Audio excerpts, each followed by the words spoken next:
ಆತ್ಮೀಯ ಕೇಳುಗರಿಗೆ ಶರಣು ಶರಣಾರ್ಥಿ ನಮಸ್ಕಾರಗಳು. ಎಲ್ರಿಗೂ 80ನೇ ಭಾರತ ಸ್ವತಂತ್ರ ದಿನಾಚರಣೆಯ ಹಾರ್ದಿಕ ಶುಭಾಶಯಗಳನ್ನು ಹೇಳ್ತಾ, ಇವತ್ತು ನಮ್ಮ ಅಂತರ್ವಾಣಿ ಸ್ಟುಡಿಯೋದಲ್ಲಿ ಇಂದಿನ ವಿಶೇಷ ಅತಿಥಿಗಳಾಗಿ ಭಾರತ ಸ್ವತಂತ್ರ ದಿನಾಚರಣೆಯ ಪ್ರಯುಕ್ತ ಒಂದು ಸಂವಾದ ಮತ್ತು ಚರ್ಚೆಯನ್ನು ನಡೆಸುವ ಉದ್ದೇಶಕ್ಕೋಸ್ಕರ ಒಬ್ಬ ಸಂಪನ್ಮೂಲ ವ್ಯಕ್ತಿಗಳು ಆಗಮಿಸಿದ್ದಾರೆ. ಡಾಕ್ಟರ್ ಅನಿಲ್ ಟೇಂಗ್ಳಿ, ಉಪನ್ಯಾಸಕರು, ಯುವಚಿಂತಕರು, ಕಲಬುರಗಿ. ಇವರಿಗೆ ನಮ್ಮ ಅಂತರ್ವಾಣಿ ಸ್ಟುಡಿಯೋ ವತಿಯಿಂದ ಹಾಗೂ ತಮ್ಮೆಲ್ಲ ಕೇಳುಗರ ವತಿಯಿಂದ ತುಂಬು ಹೃದಯದ ಸ್ವಾಗತವನ್ನು ಕೋರ್ತಾ ಇದ್ದೇನೆ. ಸರ್ ನಮಸ್ಕಾರ, ಸ್ವಾಗತ. ನಮಸ್ಕಾರ ಸರ್, ಇವತ್ತು ನಮ್ಮ ಈ ಅಂತರ್ವಾಣಿ ಸ್ಟುಡಿಯೋಕ್ಕೆ ತಾವು ಆಗಮಿಸಿದ್ದೀರಿ. ಹಾಗಾಗಿ ಇವತ್ತು ಇದ್ದಿರ್ತಕ್ಕಂಥ ವಿಷಯ ಏನಂತಂದರೆ, ನಮ್ಮ ಅಂತರ್ವಾಣಿ ಒಂದು ಸ್ಟುಡಿಯೋದಲ್ಲಿ ಭಾರತ ಸ್ವತಂತ್ರ ದಿನಾಚರಣೆ ಆಚರಿಸುವಂತಹ ಈ ಸುಸಂದರ್ಭದಲ್ಲಿ ಭಾರತ ಸ್ವತಂತ್ರ ದಿನಾಚರಣೆಯ ಪ್ರಯುಕ್ತ ಪ್ರಸ್ತುತ ಸನ್ನಿವೇಶ ಮತ್ತು ಸ್ವತಂತ್ರ ದಿನಾಚರಣೆಯ ಅನೇಕ ವಿಷಯಗಳನ್ನು ತಮ್ಮ ಜೊತೆ ನಾವು ಹಂಚ್ಕೊಳ್ತಾ ಇದ್ದೇವೆ. ಹಾಗಾಗಿ ತಾವು ಈ ಮೊದಲ ಬಾರಿಗೆ ನಮ್ಮ ಸ್ಟುಡಿಯೋಕ್ಕೆ ಬಂದಿದ್ದೀರಿ. ಹಾಗಾಗಿ ತಮಗೆ ಏನು ಅನ್ನಿಸ್ತಾ ಇದೆ ಅಂತಕ್ಕಂಥದ್ದು ತಾವು ಹೇಳಬೇಕು.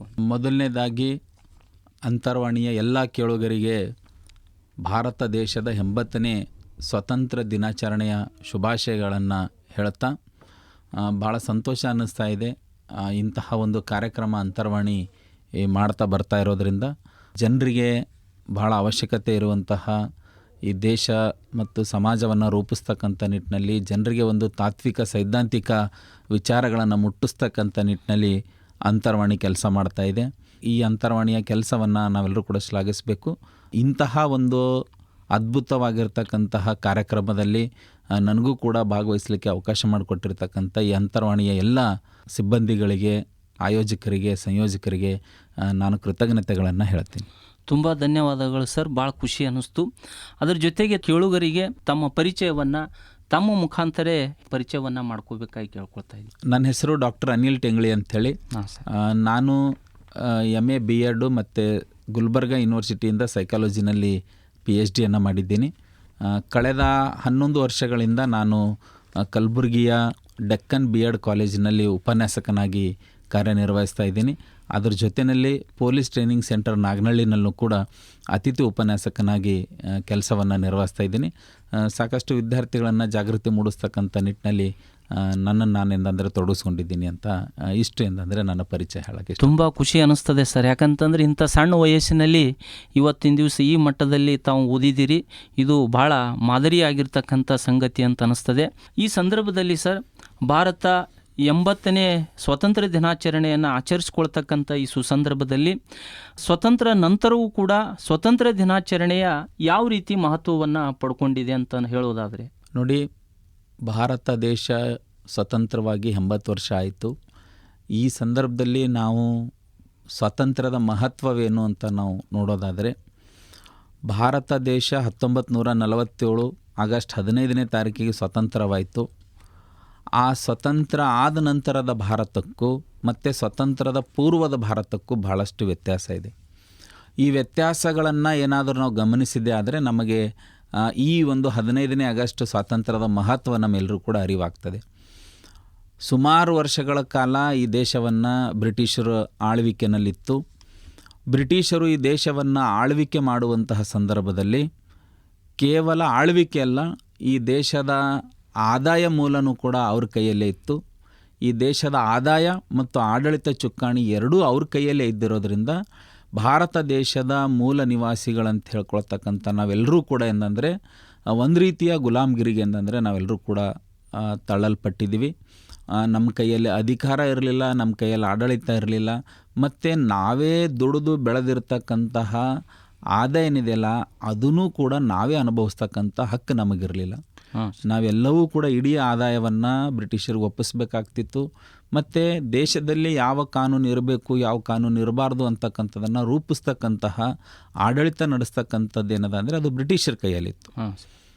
ನಮ್ಮ ದೇಶ, ನಮ್ಮ ಜನಾಂಗ, ನಮ್ಮ ಆಚರಣೆ, ನಮ್ಮ ಕಲ್ಚರು ಇವೆಲ್ಲವೂ ಕೂಡ ಏನಂದರೆ ನಮ್ಮದಾಗಿದ್ದಂತಹ ಸಂದರ್ಭದಲ್ಲಿ ನಮ್ಮನ್ನು ಆಳ್ವಿಕೆ ಮಾಡೋರು ಅಥವಾ ನಮ್ಮ ಮೇಲೆ ಆಡಳಿತ ಮಾಡ್ತಕ್ಕಂಥವ್ರು ಇನ್ಯಾರೋ ಆಗಿದ್ದರು. ಸೊ ಇದರಿಂದ ನಮ್ಮ ದೇಶ ಏನದ ಅಂದರೆ ಸಾಕಷ್ಟು ಬಡತನಕ್ಕೆ ಬಲಿಯಾಗ್ತಾ ಬಂತು, ಶೋಷಣೆಗೆ ಬಲಿಯಾಗ್ತಾ ಬಂತು. ಅನೇಕ ಕಂದಾಚಾರಗಳಿಗೆ ಏನಂದರೆ ನಮ್ಮ ದೇಶ ಬಲಿ ಆಗ್ತಾ ಬಂತು.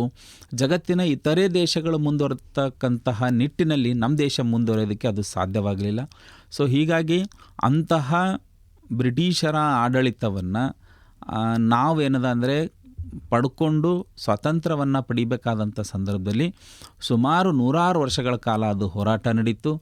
ಅದು ಏನು ಒಂದೇ ಸಲಕ್ಕೆ ಅಥವಾ ನಾವು ಕೇಳಿದ ತಕ್ಷಣ ಬ್ರಿಟಿಷರು ಕೊಟ್ಟಿರುವಂಥದ್ದಲ್ಲ, ಅಥವಾ ನಾವು ಯಾವುದೋ ಒಂದು ಕೋರ್ಟಿಗೆ ಕೇಸಾಗಿ ಗೆದ್ದಿರುವಂಥದ್ದಲ್ಲ. ಅದಕ್ಕೆ 100 ವರ್ಷಗಳ ಚರಿತ್ರೆ ಇದೆ, ಸಾಕಷ್ಟು ಜನರ ತ್ಯಾಗ ಇದೆ, ಬಲಿದಾನ ಇದೆ. ಸೊ ಇಂತಹ ಅನೇಕ ತ್ಯಾಗ, ಬಲಿದಾನ, ಪರಿಶ್ರಮದ ಫಲವಾಗಿ ನಮ್ಮ ದೇಶ ಏನದ ಅಂದರೆ ಬ್ರಿಟಿಷರಿಂದ ಏನದ ಅಂದರೆ ಅದು ಸ್ವಾತಂತ್ರ್ಯ ಸಿಕ್ತು. ಸ್ವಾತಂತ್ರ್ಯ ಸಿಕ್ಕ ನಂತರ ನಾವೆಲ್ಲರೂ ಕೂಡ ಏನಂದರೆ ಶಿಕ್ಷಣ ಕಲಿಯೋದಕ್ಕೆ, ಉದ್ಯೋಗ ಪಡ್ಕೊಳ್ಳೋದಕ್ಕೆ ಮತ್ತು ಈ ದೇಶದ ಆಡಳಿತವನ್ನು ನಾವೇ ನಡೆಸ್ತಕ್ಕಂತಹ ಇಂತಹ ಎಲ್ಲವೂ ಕೂಡ ಏನಂದರೆ ಇವತ್ತು ಜಗತ್ತಿನ ಭಾಳ ಪ್ರಮುಖ ರಾಷ್ಟ್ರಗಳಲ್ಲಿ ನಮ್ಮದು ಒಂದು ದೇಶ ಇವತ್ತು ಗುರುತಿಸ್ಕೊಳ್ತಾ ಇದೆ. ಅಂದರೆ ಅದು ಸ್ವತಂತ್ರ ಸಿಕ್ಕು ಕೇವಲ 80 ವರ್ಷದಲ್ಲಿ ನಮ್ಮ ದೇಶದ ಪ್ರಗತಿ ಭಾಳಷ್ಟು ಉನ್ನತ ಮಟ್ಟಕ್ಕಾಗಿದೆ. ಸೊ ಇದು ಎಲ್ಲವೂ ಕೂಡ ಏನಂದರೆ ನಾವು ಈ ದೇಶದ ಸ್ವಾತಂತ್ರ್ಯದ ಮಹತ್ವವನ್ನು ನಾವೆಲ್ಲರೂ ಕೂಡ ನೆನಿಲೇಬೇಕು. ಒಂದು ವೇಳೆ ನಮಗೆ ಸ್ವಾತಂತ್ರ್ಯ ಸಿಕ್ಕಿದ್ದಿಲ್ಲ ಅಂದರೆ ಬಹುಶಃ ಇವತ್ತು ನೀವೆಲ್ಲರೂ ಕೂಡ ಇವತ್ತೊಂದು ಸ್ಟುಡಿಯೋನಲ್ಲಿ ಕೂತ್ಕೊಂಡು ನಾನೊಬ್ಬ MA PhD ಅಂತ ಹೇಳ್ಕೊಳ್ತಕ್ಕಂತಹ ಯಾವ ವಾತಾವರಣನೂ ಕೂಡ ನಮ್ಮ ದೇಶದಲ್ಲಿ ಇರ್ತಾ ಇರಲಿಲ್ಲ.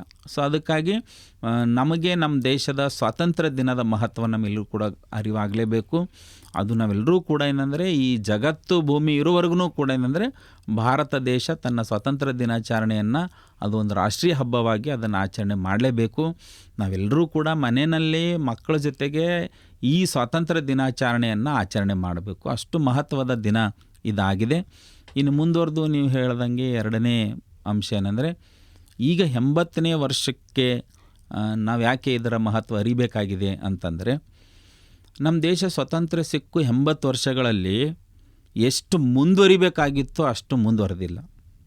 ನಿರೀಕ್ಷಿತ ಮಟ್ಟದಲ್ಲಿ ನಾವು ಎಷ್ಟು ನಿರೀಕ್ಷೆ ಇತ್ತು ಆ ನಿರೀಕ್ಷಿತ ಮಟ್ಟದಲ್ಲಿ ನಮ್ಮ ದೇಶ ಇನ್ನೂ ಕೂಡ ಏನಂದರೆ ನಾವು ಮುಟ್ಲಿಕ್ಕೆ ಸಾಧ್ಯವಾಗಿಲ್ಲ. ಉದಾಹರಣೆಗೆ ಹೇಳೋದಾದರೆ ನಮ್ಮ ಕರ್ನಾಟಕದ ಲಿಟ್ರೇಸಿ ಇವತ್ತಿನಿಂದ ನಾವು ಒಂದು 75% ಅಂತ ಹೇಳ್ತೀವಿ. ಸೊ ಇದರ ಅರ್ಥ ಇನ್ನೂ 25-26% ಮಕ್ಕಳು ಶಾಲೆ ಬಾಗಿಲೇ ನೋಡಿಲ್ಲ. ಇದರ ಅರ್ಥ ನಾವು ಇನ್ನೂ ಮುಂದುವರಿಬೇಕಾಗಿರ್ತಕ್ಕಂಥದ್ದು. ಇನ್ನೂ ಕೂಡ ಏನಂದರೆ ವಿಜ್ಞಾನ ಕ್ಷೇತ್ರದಲ್ಲಿ ನಾವು ಇನ್ನಷ್ಟು ಸಾಧನೆ ಮಾಡಬೇಕಾಗಿದೆ. ಇನ್ನೂ ಅನೇಕ ಸಾಮಾಜಿಕ ಸಮಸ್ಯೆಗಳನ್ನು ನಾವು ಇನ್ನೂ ಜೊತೆಯಲ್ಲೇ ತೊಗೊಂಡು ಬರ್ತಾ ಇದ್ದೀವಿ. ಅಸ್ಪೃಶ್ಯತೆ ಆಚರಣೆ ಇದೆ, ಜಾತಿ ತಾರತಮ್ಯ ಇದೆ, ಮಹಿಳಾ ಶೋಷಣೆ ಇದೆ, ಪ್ರಾದೇಶಿಕ ಅಸಮಾನತೆ ಇದೆ, ಭಾಷಾ ತಾರತಮ್ಯ ಇದೆ, ಇವೆಲ್ಲವೂ ಕೂಡ ಇನ್ನೂ ಹಾಗೆ ಮುಂದುವರಿತಾ ಇದ್ದಾವೆ. ಇವುಗಳನ್ನು ಮೀರಿ ನಾವು ದೇಶವನ್ನು ಕಟ್ಟಬೇಕಾಗಿದೆ. ಸೊ ಈ 80 ವರ್ಷಗಳಲ್ಲಿ ನಾವು ಇವತ್ತಿಗೂ ಕೂಡ ಯಾಕೆ ನಾವು ಆ ಸ್ವಾತಂತ್ರ್ಯದ ಮಹತ್ವವನ್ನು ಅರಿಬೇಕಾಗಿದೆ ಅಂದರೆ ಈ ಎಲ್ಲ ಅಂಶಗಳನ್ನು ನಾವಿನ್ನೂ ಮೆಟ್ಟಿ ನಿಲ್ಲಬೇಕಾಗಿದೆ. ಇದನ್ನು ನಾವು ಇನ್ನೂ ಕೂಡ ಗೆಲ್ಲಬೇಕಾಗಿದೆ. ಮತ್ತು ಇನ್ನೂ ಕೂಡ ಏನಂದರೆ ನಾವು ಜಗತ್ತಿನ ಅನೇಕ ರಾಷ್ಟ್ರಗಳ ನಿಟ್ಟಿನಲ್ಲಿ ನಾವು ಇನ್ನೂ ಹೋಗಿ ನಿಲ್ಲಬೇಕಾಗಿದೆ. ಸೊ ಆ ನಿಟ್ಟಿನಲ್ಲಿ ನಾವು ಪ್ರಯತ್ನ ಮಾಡಬೇಕಾಗಿರೋದ್ರಿಂದ ಈ 80 ವರ್ಷ ಆದರೂ ಕೂಡ ನಾವು ಸ್ವಾತಂತ್ರ್ಯದ ಮಹತ್ವ ಅರಿಬೇಕಾಗಿದೆ. ಯಾಕೆಂದರೆ ಸ್ವತಂತ್ರ ಪೂರ್ವದಲ್ಲಿ ನಾವು ಏನಿದ್ವಿ, ಇವತ್ತೇನಿದ್ದೀವಿ, ನಾವು ಮುಂದೆ ಏನಾಗಬೇಕು ಅನ್ನೋದು ನಮಗೆ ಅರ್ಥ ಆಗುತ್ತೆ. ಸ್ವಾತಂತ್ರ್ಯದ ಮಹತ್ವ ನಮಗೆ ಅರಿವಾದಾಗ ನಾವು ಇನ್ನೂ ಮುಂದೆ ಏನು ಮಾಡಬೇಕು ಅನ್ನೋದು ನಮಗೆ ಅರಿವಾಗಬಹುದು. ಸೊ ಅದಕ್ಕಾಗಿ ಇದನ್ನು ನಾವು ಎಲ್ಲರೂ ಕೂಡ ಅರಿಲೇಬೇಕಾಗಿರ್ತಕ್ಕಂಥ ಅನಿವಾರ್ಯತೆ ಇದೆ ಅಂತ ಹೇಳ್ಬೋದು. ತುಂಬ ಒಂದು ವಸ್ತುಸ್ಥಿತಿ ಮತ್ತು ಸಾಂದರ್ಭಿಕ ವಿಚಾರಗಳನ್ನು ಇಟ್ಕೊಂಡು ಚರ್ಚೆಯನ್ನು ಮಾಡಿದ್ದೀರಿ ಸರ್. ಯಾಕಂತಂದರೆ ಇದನ್ನು ಕೇಳ್ತಾ ಹೋದರೆ ತಾವು ಅಧ್ಯಯನಶೀಲರು ಮತ್ತು ಪ್ರಸ್ತುತ ವಸ್ತುಸ್ಥಿತಿಯನ್ನು ತಾವೆಲ್ಲರೂ ಕೂಡ ಗಮನಿಸಿದ್ರಿ ಅಂತಕ್ಕಂಥದ್ದು ನಮ್ಮ ಕೇಳುಗರಿಗೆ ಗೊತ್ತಾಗ್ತದೆ. ಇದ್ರ ಪೂರಕವಾಗಿ ಇನ್ನೊಂದು ಪ್ರಶ್ನೆ ಕೇಳೋದೇ ಆದರೆ ಸರ್, ಪ್ರಸ್ತುತ ದೇಶದ ಸ್ಥಿತಿ, ಸ್ವಾತಂತ್ರ್ಯದ ನಂತರ ಭಾರತ ಯಾವ ಪ್ರಮುಖ ಕ್ಷೇತ್ರದಲ್ಲಿ ಸಾಧನೆಯನ್ನು ಮಾಡಿದೆ? ಯಾಕಂತಂದ್ರೆ ನೀವು ಹೇಳಿದ್ರಿ ಕೆಲವೊಂದು ನಿರೀಕ್ಷಿತ ಮಟ್ಟದಲ್ಲಿ ನಾವು ತಲುಪಬೇಕಾಗಿತ್ತು, ತಲುಪಿಲ್ಲ ಅಂತ ಹೇಳಿದ್ರಿ. ಹಾಗಾದರೆ ನಾವು ಈ ಸ್ವತಂತ್ರ ಸಿಕ್ಕ ಇಷ್ಟು ವರ್ಷಗಳಲ್ಲಿ ಭಾರತ ಯಾವ ಪ್ರಮುಖ ಕ್ಷೇತ್ರದಲ್ಲಿ ಸಾಧನೆ ಮಾಡಿದೆ ಅಂತ ತಮಗೆ ಅನಿಸುತ್ತೆ? ನೋಡಿ, ಜಗತ್ತಿನ ಇತರೆ ರಾಷ್ಟ್ರಗಳಂತೆ ನಮ್ಮ ದೇಶನೂ ಕೂಡ ವಿಜ್ಞಾನ ಮತ್ತು ತಂತ್ರಜ್ಞಾನ ಕ್ಷೇತ್ರಗಳಲ್ಲಿ ಸಾಕಷ್ಟು ಸಾಧನೆಯನ್ನು ಮಾಡಿದೆ ಅಂತ ನಾವು ಹೇಳ್ಬೋದು. ಜಗತ್ತಿನ ಅನೇಕ ರಾಷ್ಟ್ರಗಳಲ್ಲಿ ಏನದ ಅಂದರೆ ಇಂಜಿನಿಯರ್ಸ್ಗಳು ನಮ್ಮ ದೇಶದವರಿದ್ದಾರೆ, ಅನೇಕ ವಿಜ್ಞಾನಿಗಳೇನೆಂದರೆ ನಮ್ಮ ದೇಶದವರಿದ್ದಾರೆ, ಅನೇಕ ಡಾಕ್ಟರ್ಸ್ಗಳೇನದ ಅಂದರೆ ನಮ್ಮ ದೇಶದವರಿದ್ದಾರೆ. ಸೊ ಇಂತಹ ವಿಜ್ಞಾನ ಮತ್ತು ತಂತ್ರಜ್ಞಾನ ಕ್ಷೇತ್ರ ಆಗಿರ್ಬೋದು, ವೈದ್ಯಕೀಯ ಕ್ಷೇತ್ರದಲ್ಲಿ ನಮ್ಮ ದೇಶ ಭಾಳಷ್ಟೆಂದ ಅಂದರೆ ಮುಂದುವರಿತಾ ಬರ್ತಾ ಇದೆ. ಮತ್ತು ಇವತ್ತು ಅಂತಾರಾಷ್ಟ್ರೀಯ ಮಟ್ಟದಲ್ಲಿ ರಫ್ತು ಮಾಡ್ತಕ್ಕಂಥದ್ದು, ಇಲ್ಲಿನ ಬೆಳೆಗಳನ್ನು ಬೇರೆ ದೇಶಕ್ಕೆ ರಫ್ತು ಮಾಡ್ತಕ್ಕಂಥದ್ದು, ಖರೀದಿಸ್ತಕ್ಕಂಥ ನಿಟ್ಟಿನಲ್ಲಿ ಕೂಡ ಅಂತಾರಾಷ್ಟ್ರೀಯ ಮಟ್ಟದ ಮಾರುಕಟ್ಟೆನಲ್ಲೂ ಕೂಡ ನಮ್ಮ ದೇಶ ಏನಂದರೆ ಭಾಳಷ್ಟು ಸಾಧನೆಯನ್ನು ಮಾಡ್ತಾ ಇದೆ, ಮುಂದುವರಿತಾ ಇದೆ. ಇವತ್ತು ಕ್ರೀಡಾ ಕ್ಷೇತ್ರದಲ್ಲೂ ಕೂಡ ಅನೇಕ ಏನಂದರೆ ಹೊಸ ಹೊಸ ಸಾಧನೆಗಳನ್ನು ಮಾಡ್ತಕ್ಕಂಥ ನಿಟ್ಟಿನಲ್ಲಿ ಕೂಡ ನಾವು ನೋಡ್ತಾ ಇದ್ದೀವಿ. ನಮ್ಮ ದೇಶದಲ್ಲಿ ಏನದಂದರೆ ಸ್ವತಂತ್ರ ಪೂರ್ವದಲ್ಲಿ ಸಾಕಷ್ಟು ಏನದ ಅಂದರೆ ಕಟ್ಟುನಿಟ್ಟಾಗಿರ್ತಕ್ಕಂತಹ ಡಿಸ್ಕ್ರಿಮಿನೇಟ್ ಇತ್ತು. ಬಟ್ ಇವತ್ತು ಎಲ್ಲ ವರ್ಗದವ್ರು ಏನಂದರೆ ಎಲ್ಲ ಕ್ಷೇತ್ರದಲ್ಲಿ ಮುಂದುವರಿತಾ ಇದ್ದಾರೆ. ಇವತ್ತು ಎಂತಹ ಕೆಳವರ್ಗದವರಿದ್ದರೂ ಕೂಡ ಇವತ್ತು IAS, KS, IPS ಅಂತಕ್ಕಂಥ ಆಫೀಸರ್ಸ್ ಆಗ್ತಾ ಇದ್ದಾರೆ. ದೇಶಕ್ಕೆ ಅವ್ರದ್ದೇ ಆಗಿರ್ತಕ್ಕಂಥ ಕೊಡುಗೆಯನ್ನು ನೀಡ್ತಾ ಇದ್ದಾರೆ. ಯಾವ ದೇಶದಲ್ಲಿ ಮಹಿಳೆಯನ್ನು ಹತ್ತಿಕ್ಕಲಾಗಿತ್ತೋ ಇವತ್ತು ಆ ಮಹಿಳೆ ದೇಶದ ರಾಷ್ಟ್ರಪತಿ ಆಗ್ತಾ ಇದ್ದಾರೆ, ಈ ದೇಶಕ್ಕೆ ಪ್ರಧಾನಮಂತ್ರಿ ಆಗ್ತಾ ಇದ್ದಾರೆ, ಮುಖ್ಯಮಂತ್ರಿ ಆಗ್ತಾ ಇದ್ದಾರೆ, IAS, IPS, high court, supreme court ಜಡ್ಜಸ್ಗಳಾಗ್ತಾ ಇದ್ದಾರೆ. ಹೆಣ್ಣು ಮಕ್ಕಳು ಯಾವುದಕ್ಕೂ ಕೂಡ ಕಮ್ಮಿ ಇಲ್ಲ ಅಂತಕ್ಕಂಥ ನಿಟ್ಟಿನಲ್ಲಿ ಎಲ್ಲ ಕ್ಷೇತ್ರದಲ್ಲೂ ಕೂಡ ಇವತ್ತು ಮುಂದುವರೆದೇನೆಂದರೆ ಸಾಧನೆ ಮಾಡ್ತಾ ಇದ್ದಾರೆ. ನೋಡಿ, ಈ ದೇಶದ ಹೆಣ್ಣು ಮಗಳ ಸಾಧನೆ ಅದು ಈ ದೇಶದ ಸಾಧನೆ ಆಗಲ್ವಾ? ಭಾಳ ದೊಡ್ಡ ಮಟ್ಟದ ಸಾಧನೆ ಅದು. ಇವತ್ತು ರೈತಾಪಿ ವರ್ಗ ಏನದ ಅಂದರೆ ಬರೀ ನಮ್ಮ ದೇಶಕ್ಕಷ್ಟೇ ಅನ್ನ ಹಾಕ್ತಕ್ಕಂಥ ನಿಟ್ಟಿನಲ್ಲಿ ಬೆಳೀತಾ ಇಲ್ಲ, ಹೊರ ದೇಶಕ್ಕೂ ಕೂಡ ನಾವು ಕಳಿಸ್ತಕ್ಕಂತಹ ನಿಟ್ಟಿನಲ್ಲಿ ನಮ್ಮ ದೇಶದ ರೈತರು ಇವತ್ತೇನದಂದರೆ ಬೆಳೀತಾ ಇದ್ದಾರೆ. ಅವ್ರ ಹೊಲದಲ್ಲಿ ಅನೇಕ ಹೊಸ ಹೊಸ ಕೃಷಿ ಕ್ಷೇತ್ರದಲ್ಲಿ ಸಂಶೋಧನೆಗಳನ್ನು ಮಾಡ್ತಾ ಇದ್ದಾರೆ, ಹೊಸ ಹೊಸ ಬೆಳೆಗಳನ್ನು ಇವತ್ತು ಬೆಳೀತಾ ಇದ್ದಾರೆ. ಕೃಷಿ ಕ್ಷೇತ್ರದಲ್ಲಿ ಆಗ್ತಕ್ಕಂತಹ ಭಾಳ ಕ್ರಾಂತಿಕಾರಕ ಬದಲಾವಣೆ ಏನಿದೆಯಲ್ಲ ಅಥವಾ ಬೆಳವಣಿಗೆ ಏನಿದೆಯಲ್ಲ ಅದು ನಮ್ಮ ದೇಶಕ್ಕೆ ಏನಂದರೆ ಹೆಮ್ಮೆ ತರುವಂತಹ ವಿಷಯ. ಸೊ ಇಂತಹ ಅನೇಕ ಕ್ಷೇತ್ರಗಳಲ್ಲಿ ಇವತ್ತು ವಿದ್ಯಾಭ್ಯಾಸ ಕ್ಷೇತ್ರದಲ್ಲಾಗಿರ್ಬೋದು, ಹೊರ ದೇಶದ ಅನೇಕ ವಿದ್ಯಾರ್ಥಿಗಳಿಂದ ನಮ್ಮ ದೇಶಕ್ಕೆ ಓದಕ್ಕೆ ಬರ್ತಾ ಇದ್ದಾರೆ. ಸೊ ಇದನ್ನು ಕೂಡ ನಮ್ಮ ದೇಶದ ಅನೇಕ ವಿಶ್ವವಿದ್ಯಾಲಯಗಳೇನೆಂದರೆ ಅಂತಾರಾಷ್ಟ್ರೀಯ ಮಟ್ಟದಲ್ಲಿ ನಮ್ಮ ದೇಶದ ವಿಶ್ವವಿದ್ಯಾಲಯಗಳ ಹೆಸರು ಮಾಡ್ತಾ ಇದ್ದಾರೆ. ಸೊ ಈ ನಿಟ್ಟಿನಲ್ಲಿ ಏನಂದರೆ ನಮ್ಮ ದೇಶ ಭಾಳಷ್ಟು ಪ್ರೋಗ್ರೆಸಿವ್ ಆಗಿ ಬೆಳೀತಾ ಇದೆ. ಅದಕ್ಕಾಗಿ ನಾವು ನಮ್ಮ ದೇಶವನ್ನು ಒಂದು ಅಭಿವೃದ್ಧಿ ಹೊಂದುತ್ತಿರುವ ರಾಷ್ಟ್ರ ಅಂತ ನಾವು ಹೇಳ್ತಾ ಇದ್ದೀವಿ. ಹಾಗೆ ಇದೇನು ಅಂತ ನಾವು ಹೇಳ್ಬೋದು. ಹೌದು ಸರ್. ಇಲ್ಲ ಸರ್, ಯಾಕಂತಂದ್ರೆ ತಾವು ಸೈಕಾಲಜಿ ವಿಷಯದಲ್ಲಿ PhD ಪಡೆದ ಕಾರಣಕ್ಕಾಗಿ ನಾನು ಮತ್ತೊಂದು ಕ್ವಶನನ್ನು ತಮಗೆ ಕೇಳೋಕ್ಕೆ ಇಷ್ಟಪಡ್ತೀನಿ. ಯಾಕಂತಂದ್ರೆ ಭಾಳಷ್ಟು ಸೋಷಿಯಲ್ ಮೀಡಿಯಾಗಳಲ್ಲಿ ಸ್ವತಂತ್ರ ದಿನಾಚರಣೆ ಬತ್ತು, ಗಣರಾಜ್ಯೋತ್ಸವ ಬತ್ತು ಅಂತಂದರೆ ಅನೇಕ ಡಿಗ್ರಿಗಳನ್ನು ಕಲ್ತಿರ್ತಕ್ಕಂಥ ಮತ್ತು ದೊಡ್ಡ ದೊಡ್ಡ ಕ್ಯಾಂಪಸ್ನಲ್ಲಿ ಓದ್ತಕ್ಕಂಥ ಮಕ್ಕಳಿಗೆ ಕೇಳಿದ್ರೆ 15ನೇ ಆಗಸ್ಟ್ ವಿಶೇಷತೆ ಏನು ಅಂತಂದಾಗ ಅವ್ರಿಗೆ ಗೊತ್ತೇ ಇರೋದಿಲ್ಲ ಸರ್. ಅಂದ್ರೆ ಚರಿತ್ರೆ ಬಗ್ಗೆ ಇವತ್ತಿನ ದಿವಸ ಯುವ ಜನತೆಗೆ ಸ್ವತಂತ್ರ ಹೋರಾಟದ ಇತಿಹಾಸವನ್ನು ಹೇಗೆ ತಲುಪಿಸಬೇಕು ಅಂತಕ್ಕಂಥ ಒಂದು ವಿಷಯವನ್ನು ಇಟ್ಕೊಂಡು ತಾವು ಹೇಳೋದಾದರೆ ನೋಡಿ, ಇವತ್ತಿನ ಯುವ ಜನಾಂಗಕ್ಕೆ ನಾವು ಸ್ವಾತಂತ್ರ್ಯ ದಿನಾಚರಣೆಯ ಮಹತ್ವ ಒಂದು ವೇಳೆ ತಿಳಿಸ್ಬೇಕಾಯ್ತು ಅಂತಂದರೆ ಅದು ಪ್ರಾಥಮಿಕ ಹಂತದಿಂದನೇ ಆರಂಭವಾಗಬೇಕು. ಮಕ್ಕಳಿಗೆ ನಾವು ಬೆಳೆದು ನಿಂತ ಮೇಲೆ ಇದರ ಅರಿವು ಮೂಡಿಸ್ತೀವಿ ಅಂದರೆ ಸಾಧ್ಯ ಇಲ್ಲ. ಸೊ ಮಕ್ಕಳಿಗೆ ನಾವು ಪ್ರಾಥಮಿಕ ಹಂತದಲ್ಲೇ ನೋಡಿ, ಶಾಲೆಯಲ್ಲಿ ನಾವು ಆ ಮಕ್ಕಳಿಗೆ ಏನಂದರೆ ಆರಂಭದಲ್ಲೇ ಸ್ವಾತಂತ್ರ್ಯ ದಿನಾಚರಣೆ ಮಹತ್ವವನ್ನು ತಿಳಿ ಹೇಳಬೇಕು. ಸಾಕಷ್ಟು ಶಾಲೆಗಳಲ್ಲಿ ಬಹುಶಃ ನೀವು ಗಮನಿಸಿರ್ಬೋದು, ಶಾಲಾ ಮೈದಾನದಲ್ಲಿ ಮಕ್ಕಳಿಗೆ ನಿಲ್ಲೋದಕ್ಕೆ ಸ್ಥಳಾವಕಾಶ ಇರಲ್ಲ ಅಂಥೇಳಿ ಪ್ರೈಮರಿ ಮಕ್ಕಳಿಗೆ ಹಾಲಿಡೇ ಕೊಟ್ಟು ಬರೀ ಹೈಸ್ಕೂಲ್ ಮಕ್ಕಳಿಗೆ ತೊಗೊಂಡು ಫ್ಲಾಗ್ ಹೋಸ್ಟಿಂಗ್ ಮಾಡ್ತಕ್ಕಂಥ ಅನೇಕ ಶಾಲೆಗಳಿದಾವೆ. ಹೌದು. ಅನೇಕ ಮಕ್ಕಳನ್ನು ನಾವು ಸ್ವಾತಂತ್ರ್ಯ ದಿನಾಚರಣೆಯಿಂದ ಹೊರಗಿಡ್ತಾ ಇದ್ವು. ಆ ದಿನಾಚರಣೆಯಿಂದ ಶಾಲಾ ಕಾಲೇಜುಗಳಲ್ಲಿ ನಾವು ಮಕ್ಕಳನ್ನು, ವಿದ್ಯಾರ್ಥಿಗಳನ್ನು ಹೊರಗಿಟ್ಟು ನಾವು ಸ್ವಾತಂತ್ರ್ಯ ದಿನಾಚರಣೆ ಮಾಡೋದರಿಂದ ಮಕ್ಕಳಿಗೆ ಇದು ತಲುಪಕ್ಕೆ ಸಾಧ್ಯವಾಗ್ತಾ ಇಲ್ಲ. ಒಂದು, ದೇಶದ ಸ್ವಾತಂತ್ರ್ಯ ದಿನಾಚರಣೆ ಇದೆಯಲ್ಲ ಇದು ಕೇವಲ ಸರ್ಕಾರಿ ಕ್ಷೇತ್ರಗಳಿಗೆ ಏನದ ಅಂದರೆ ಇದು ಮೀಸಲಾಗ್ತಾ ಇದೆ. ಕೇವಲ ಶಾಲಾ ಕಾಲೇಜಿನಲ್ಲಿ ಮಾಡಬೇಕು, ಸರ್ಕಾರಿ ಕಚೇರಿಗಳಲ್ಲಿ ಫ್ಲಾಗ್ ಹೋಸ್ಟಿಂಗ್ ಮಾಡಬೇಕು ಅಂತಕ್ಕಂಥದ್ದು ಮಾತ್ರ ಇದು ಸೀಮಿತ ಇದೆ. ನಿಜವಾಗಲೂ ಭಾರತ ದೇಶದ ಸ್ವಾತಂತ್ರ್ಯ ದಿನಾಚರಣೆ ಹಬ್ಬ ಏನಿದೆಯಲ್ಲ ಅದು ನಮ್ಮ ಮನೆಗಳಲ್ಲಾಗಬೇಕು. ಈಗ ಯಾವುದೇ ಮಕ್ಕಳು ನಮ್ಮ ಮನೆಯಲ್ಲಿ ನಾವು ಆಚರಣೆ ಮಾಡ್ತಕ್ಕಂಥ ಅದು ಯಾವುದೇ ಹಬ್ಬಗಳಾಗಿರ್ಬೋದು, ಯಾವುದೇ ಧರ್ಮದ ಹಬ್ಬಗಳಾಗಿರ್ಬೋದು, ಆ ಹಬ್ಬಗಳಲ್ಲಿ ಮಕ್ಕಳಲ್ಲಿ ಇರ್ತಕ್ಕಂಥ ಖುಷಿ ನೋಡಿ ನೀವು. ಹೊಸ ಬಟ್ಟೆ ಇಸ್ಕೊಡ್ಬೇಕು, ಆ ಹಬ್ಬದ 3 ತಿಂಗಳು ಮೊದಲೇ ಹೇಳ್ತಾ ಇರುತ್ತೆ ಮಗು, ಇಂಥ ಹಬ್ಬ ಬರ್ತಾ ಇದೆ, ನನಗೆ ಹೊಸ ಬಟ್ಟೆ ಕೊಡಿಸ್ಬೇಕು, ಮತ್ತೊಂದು ಅಂತ ಹೇಳುತ್ತೆ. ಬಿಕಾಸ್ ನಾವು ಮನೆಯಲ್ಲಿ ಆ ಸಂಸ್ಕಾರ ಕೊಟ್ಟಿರ್ತೀವಿ ಮಕ್ಕಳಿಗೆ.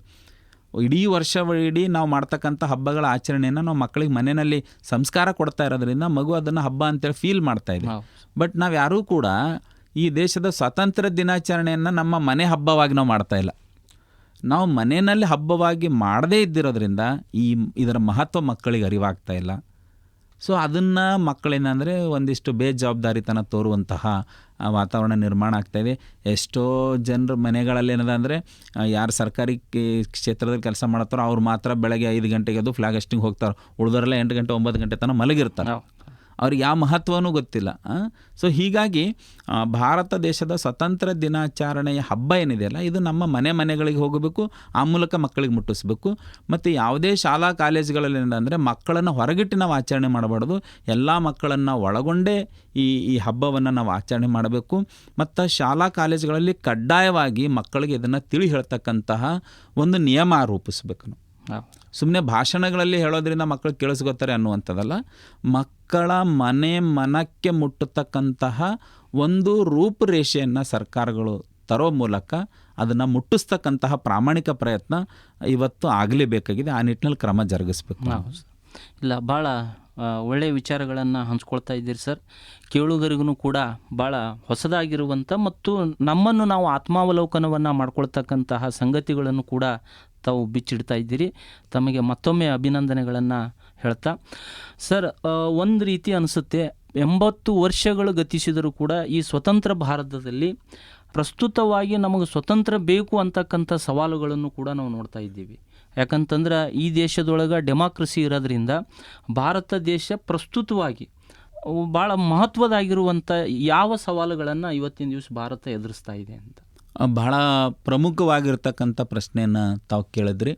80 ವರ್ಷ ಆದರೂ ಕೂಡ ನಾವು ಇನ್ನೂ ಅನೇಕ ಸಮಸ್ಯೆಗಳನ್ನು, ಸವಾಲುಗಳನ್ನು ಎದುರಿಸ್ತಾ ಇದ್ದೀವಿ. ಆ ಸವಾಲುಗಳನ್ನು ಮೆಟ್ಟ ನಿಲ್ಲಬೇಕಾಗಿರ್ತಕ್ಕಂತಹ ಭಾಳ ದೊಡ್ಡ ಜವಾಬ್ದಾರಿ ನಮ್ಮ ಮೇಲಿದೆ. ನೋಡಿ, ಸ್ವತಂತ್ರ ಬಂದು 80 ವರ್ಷ ಆಯಿತು ಅಂತ ಹೇಳ್ತಾ ಇದ್ದೀವಿ. ನಾನು ಮೊದಲೇ ಹೇಳಿದೆ, ನಾವು ಇನ್ನೂ 100% ಲಿಟ್ರಸಿ ನಾವು ಮಾಡೋಕ್ಕೆ ಸಾಧ್ಯವಾಗಿಲ್ಲ. ಇದರ ಅರ್ಥ ನಾವು ನಮ್ಮ ದೇಶದಲ್ಲಿ ಗುಣಮಟ್ಟದ ಶಿಕ್ಷಣವನ್ನು ಜಾರಿ ತರ್ತಕ್ಕಂಥ ನಿಟ್ಟಿನಲ್ಲಿ ನಾವು ಎಡವಿದ್ದೀವಿ, ನಾವು ವಿಫಲರಾಗಿದ್ದೀವಿ. ಶಿಕ್ಷಣದ ಸಮಸ್ಯೆಯನ್ನು, ಸವಾಲನ್ನು ನಾವು ಎದುರಿಸ್ತಾ ಇದ್ದೀವಿ. ಮತ್ತು ನಮ್ಮ ದೇಶದಲ್ಲಿ ಇಡೀ ಜಗತ್ತಿನಲ್ಲೇ ಅತಿ ಹೆಚ್ಚು ಯುವಕರನ್ನು ಹೊಂದಿರತಕ್ಕಂಥ ದೇಶ ಯಾವುದಂದರೆ ಅದು ಭಾರತ ಅಂತ ಹೇಳ್ತೀವಿ. ಇದೇ ಭಾರತದಲ್ಲಿ ಅತಿ ಹೆಚ್ಚು ನಿರುದ್ಯೋಗಿಗಳು ಇರತಕ್ಕಂಥ ದೇಶನೂ ಕೂಡ ಇದಾಗಿದೆ. ಸೊ ಹಾಗಾದರೆ ಈ ದೇಶದ ವಿದ್ಯಾವಂತ ಯುವಕರ ಸಂಪತ್ತನ್ನು, ಆ ಯುವ ಸಂಪತ್ತನ್ನು, ಮಾನವ ಸಂಪನ್ಮೂಲವನ್ನು ಈ ದೇಶದ ಪ್ರಗತಿಗಾಗಿ ಬಳಸುವಲ್ಲಿ ನಾವು ವಿಫಲರಾಗಿದ್ದೀವಿ. ಇದರ ಅರ್ಥ ದುಡಿತಕ್ಕಂಥ ಕೈಗಳಿಗೆ ನಾವು ಉದ್ಯೋಗ ಕೊಡುವಲ್ಲಿ ನಮ್ಮ ದೇಶ ವಿಫಲವಾಗಿದೆ. ಮೊದಲನೇದು ಶಿಕ್ಷಣದ ಸಮಸ್ಯೆ, ಎರಡನೇದು ದುಡಿತಕ್ಕಂಥ ಕೈಗಳಿಗೆ ಉದ್ಯೋಗ ಕೊಡ್ತಕ್ಕಂಥ ನಿಟ್ಟಿನಲ್ಲಿ ನಾವು ಎಡವಿದ್ದೀವಿ. ಆ ಸವಾಲು, ಆ ಸಮಸ್ಯೆಯನ್ನು ಕೂಡ ನಾವು ಎದುರಿಸ್ತಾ ಇದ್ದೀವಿ. ಮತ್ತು ಇವತ್ತು ಕೃಷಿ ಕ್ಷೇತ್ರದಲ್ಲಿ ಈಗಾಗಲೇ ಆಗಿರ್ತಕ್ಕಂಥ ಸಂಶೋಧನೆಗಳಿಗಿಂತಲೂ ಇನ್ನೂ ಹೆಚ್ಚಾಗಬೇಕಾಗಿದೆ. ಇನ್ನೂ ಸಾಕಷ್ಟು ಭೂಮಿ ಏನದ ಅಂದರೆ ನಾವು ಕೃಷಿಗೆ ಬಳಸಬೇಕಾಗಿದೆ. ಕೃಷಿ ಕ್ಷೇತ್ರದಲ್ಲಿ ಸಾಕಷ್ಟು ಇನ್ನೂ ಪ್ರಗತಿಯನ್ನು ಸಾಧಿಸಬೇಕಾಗಿದೆ. ದುಡಿತಕ್ಕಂತಹ ರೈತರಿಗೆ ಏನಂದರೆ ಭೂಮಿಯನ್ನು ಒದಗಿಸಬೇಕಾಗಿದೆ. ಯಾರ ಹತ್ರ ಭೂಮಿ ಇದೆಯೋ ಆ ಭೂಮಿನಲ್ಲಿ ಒಳ್ಳೆಯ ಬೆಳೆಗಳನ್ನು ಮಾಡ್ತಕ್ಕಂಥ ನಿಟ್ಟಿನಲ್ಲಿ ಅವರಿಗೆ ನಾವು ತರಬೇತಿಯನ್ನು ನೀಡಬೇಕಾಗಿದೆ. ಈ ಕೃಷಿ ಕ್ಷೇತ್ರದಲ್ಲಿ ನಾವು ಇನ್ನಷ್ಟು ಸಾಧನೆಯನ್ನು ಮಾಡ್ತಕ್ಕಂಥ ನಿಟ್ಟಿನಲ್ಲಿ ನಮಗೆ ಸಮಸ್ಯೆಗಳಿದ್ದಾವೆ, ಸವಾಲುಗಳಿದ್ದಾವೆ. ಅವುಗಳನ್ನು ನಾವು ಎದುರಿಸಬೇಕಾಗಿದೆ. 80 ವರ್ಷ ಆಯಿತು, ಹೆಣ್ಣು ಮಗಳು ಇಲ್ಲದೆ ಇರತಕ್ಕಂಥ ಯಾವುದೇ ಒಂದು ಕ್ಷೇತ್ರ ಇಲ್ಲ ಅಂತೇಳಿ ಮಾತಾಡುವಂತಹ ಸಂದರ್ಭದಲ್ಲಿನೇ ಒಬ್ಬ ಹೊರಗೆ ಹೋದ ಮಹಿಳೆ ಮನೆಗೆ ಸುರಕ್ಷಿತವಾಗಿ ಬರ್ತಾಳೆ ಅನ್ನುವಂತಹ ಯಾವ ನಿರ್ಭಯ ವಾತಾವರಣವೂ ನಮ್ಮಲ್ಲಿ ಇಲ್ಲ. ಇವತ್ತಿಗೂ ಭಯದ ವಾತಾವರಣ ಇದೆ. ನಮ್ಮ ಹೆಣ್ಣುಮಗಳಿಗೆ ರಕ್ಷಣೆ ಇಲ್ಲ, ಶಾಲೆಯಲ್ಲಿ ಶಿಕ್ಷಕರಿಂದ ರಕ್ಷಣೆ ಇಲ್ಲ, ಕಾಲೇಜಿನಲ್ಲಿ ಅಧ್ಯಾಪಕರಿಂದ ರಕ್ಷಣೆ ಇಲ್ಲ, ಮನೆಯಲ್ಲಿ ತಂದೆಯಿಂದ ರಕ್ಷಣೆ ಇಲ್ಲ, ಸಹೋದರರಿಂದ ರಕ್ಷಣೆ ಇಲ್ಲ, ಗಂಡನಿಂದ ರಕ್ಷಣೆ ಇಲ್ಲ, ಮಕ್ಕಳಿಂದ ರಕ್ಷಣೆ ಇಲ್ಲ. ಹಾಗಾದರೆ ಕಳೆದ ನಾವು 80 ವರ್ಷದಲ್ಲಿ ಮಹಿಳೆಗೆ ಸಿಕ್ಕಿದ್ದಾದರೂ ಯಾವ ಸ್ವಾತಂತ್ರ್ಯ? ಇವತ್ತು ಇಷ್ಟೊಂದು ಭಯದಲ್ಲಿ ಬದುಕ್ತಾ ಇರ್ತಕ್ಕಂತಹ ಮಹಿಳೆಯನ್ನು ಇಟ್ಕೊಂಡು ನಾವು ಆಲೋಚನೆ ಮಾಡಿದಾಗ ಇನ್ನೂ ಮಹಿಳೆಗೆ ಸ್ವಾತಂತ್ರ್ಯ ಸಿಕ್ಕಿಲ್ಲ ಅನ್ನುವಂತಹ ಅಂಶ ನಮ್ಮನ್ನು ಕಾಡುತ್ತೆ. ಮತ್ತು 80 ವರ್ಷ ಆಯಿತು ದೇಶಕ್ಕೆ ಸ್ವಾತಂತ್ರ್ಯ ಬಂದು, ಇವತ್ತಿಗೂ ಕೂಡ ಏನಂದರೆ ಧರ್ಮದ ಹೆಸರಿನಲ್ಲಿ, ಜಾತಿಯ ಹೆಸರಿನಲ್ಲಿ, ಅಸ್ಪೃಶ್ಯತೆ ಹೆಸರಿನಲ್ಲಿ ತಾರತಮ್ಯ ಆಗ್ತಾ ಇದ್ದಾವೆ, ಕೊಲೆಗಳಾಗ್ತಾ ಇದ್ದಾವೆ, ನಮ್ಮ ದೇಶದಲ್ಲಿ ಮರ್ಯಾದೆ ಹತ್ಯೆಗಳಾಗ್ತಾ ಇದ್ದಾವೆ. ಸೊ ಹಾಗಾದರೆ ಈ ನಮ್ಮ ದೇಶದ ಸ್ವಾತಂತ್ರ್ಯಕ್ಕೆ ಅರ್ಥ ಏನು? ಇಂತಹ ತಾರತಮ್ಯವನ್ನು, ಇಂತಹ ಅಮಾನವೀಯ ಘಟನೆಗಳನ್ನು ನಾವು ನೋಡ್ತಾ ಇದ್ದೀವಿ. ದಿನ ಬೆಳಗಾದರೆ ಪೇಪರ್ನ ನೋಡ್ತಾ ಇದ್ವಿ, ಕೊಲೆಗಳಾಗ್ತಾ ಇದ್ದಾವೆ. ಸೊ ಇದು ನಮ್ಮ ದೇಶಕ್ಕೆ ಇದು ಏನದ ಅಂದರೆ ಇದು ಸ್ವಾತಂತ್ರ್ಯಕ್ಕೆ ಅರ್ಥ ಕೊಡುವಂತಹ ಘಟನೆಗಳಲ್ಲ. ಇವುಗಳನ್ನು ಮರುಕಳಿಸದೇ ಇರೋ ಹಂಗೆ ನಾವು ನೋಡ್ಕೊಳ್ಳಿ. ಸೊ ಅದಕ್ಕಾಗಿ ಇವತ್ತು ದೇಶ ಇವೆಲ್ಲ ಸವಾಲುಗಳನ್ನು ಎದುರಿಸ್ತಾ ಇದೆ ನಮ್ಮ ದೇಶ ಇವತ್ತಿಗೂ ಕೂಡ. ಸೊ ಹೆಣ್ಣು ಮಕ್ಕಳ ರಕ್ಷಣೆ ಆಗಬೇಕಾಗಿದೆ. ಈ ರೀತಿಯ ಜಾತಿ ತಾರತಮ್ಯ, ಧಾರ್ಮಿಕ ಏನದ ಅಂದರೆ ಭೇದ ಭಾವ ಅನ್ನುವಂಥವು, ಲಿಂಗ ಭೇದ ಭಾವ ಅನ್ನುವಂಥದ್ದು, ಅಸ್ಪೃಶ್ಯತೆ ಅನ್ನುವಂಥದ್ದು, ಇವೆಲ್ಲವೂ ಕೂಡ ಏನಂದರೆ ನಾವು ತೊಡೆದು ಹಾಕಬೇಕು. ಇವು ಸವಾಲುಗಳಿದಾವೆ. ನಮ್ಮ ದೇಶಕ್ಕೆ ಇರುವಂಥ ಬಹುದೊಡ್ಡ ಸವಾಲುಗಳು. ಇವುಗಳನ್ನು ನಾವು ಸೀಮಿತವಾಗಿ ನೋಡ್ತಕ್ಕಂಥದ್ದಲ್ಲ. ಈ ದೇಶದ ಅಸ್ಪೃಶ್ಯತೆ ನಿವಾರಣೆ ಅದು ಈ ದೇಶದ ಪ್ರಗತಿಗೆ ಪೂರಕ ಇದೆ. ಈ ದೇಶದ ಜಾತಿ ತಾರತಮ್ಯ ಅದು ಈ ದೇಶದ ಪ್ರಗತಿಗೆ ಪೂರಕವಾಗಿದೆ. ಈ ದೇಶದಲ್ಲಿರ್ತಕ್ಕಂತಹ ಧಾರ್ಮಿಕ ಅಸಹಿಷ್ಣುತೆ ಇದೆಯಲ್ಲ ಅದು ಈ ದೇಶದ ಪ್ರಗತಿಗೆ ಪೂರಕವಾಗಿರುವಂಥದ್ದು. ಬಟ್ ಆ ನಿಟ್ಟಿನಲ್ಲಿ ನಾವು ಇವುಗಳನ್ನು ಆಲೋಚನೆ ಮಾಡಿ ಈ ಸವಾಲುಗಳನ್ನು ನಾವು ಎದುರಿಸಬೇಕಾಗಿದೆ. ಇನ್ನು ಉದ್ಯೋಗ ಕ್ಷೇತ್ರದಲ್ಲಿ ಸಾಕಷ್ಟು ಏನದ ಅಂದರೆ ಬೆಳವಣಿಗೆ ಆಗಬೇಕಾಗಿದೆ. ಇಂತಹ ದೊಡ್ಡ ದೊಡ್ಡ ಕ್ರಾಂತಿಗಳು ನಮ್ಮ ದೇಶದಲ್ಲಿ ಆಗಬೇಕಾಗಿದೆ ಅನ್ನುವಂಥದ್ದನ್ನು ನಾವಿಲ್ಲಿ ಗಮನದಲ್ಲಿಟ್ಟುಕೊಂಡು ಈ ದೇಶವನ್ನು ಮುನ್ನಡೆಸಬೇಕಾಗಿದೆ. ಒಳ್ಳೆಯದು ಸರ್. ಯಾಕಂತಂದ್ರೆ ಇವತ್ತು ಪ್ರಸ್ತುತ ಭಾರತ ಎದುರಿಸ್ತಕ್ಕಂಥ ಸಮಸ್ಯೆಗಳೇನು, ಸವಾಲುಗಳೇನು ಅಂತಕ್ಕಂಥದ್ದನ್ನು ತಾವು ಭಾಳ ಎಳೆಯಾಗಿ ಬಿಚ್ಚಿಟ್ಟಿದ್ದೀರಿ. ಜೊತೆಗೆ ಇವತ್ತಿನ ಈ ಸ್ವತಂತ್ರ ದಿನೋತ್ಸವದ ಸುಸಂದರ್ಭದಲ್ಲಿ ಇವತ್ತು ನಾವು ಯುವ ಪೀಳಿಗೆಯನ್ನು ಗಮನದಲ್ಲಿಟ್ಕೊಂಡು ಅವರಲ್ಲಿ ದೇಶಭಕ್ತಿ ಮತ್ತು ರಾಷ್ಟ್ರಪ್ರೇಮದ ಮೌಲ್ಯಗಳನ್ನು ಯಾವ ರೀತಿ ಅವ್ರ ಬಳಿ ನಾವು ಪ್ರಬಲವಾಗಿ ಬೆಳೆಸ್ಬೋದು ಮತ್ತು ಅದಕ್ಕೆ ತಮ್ಮ ಒಂದು ಯಾವುದಾದರೂ ಪರಿಹಾರ ಮಾರ್ಗಗಳು ಹೇಳೋದಾದರೆ?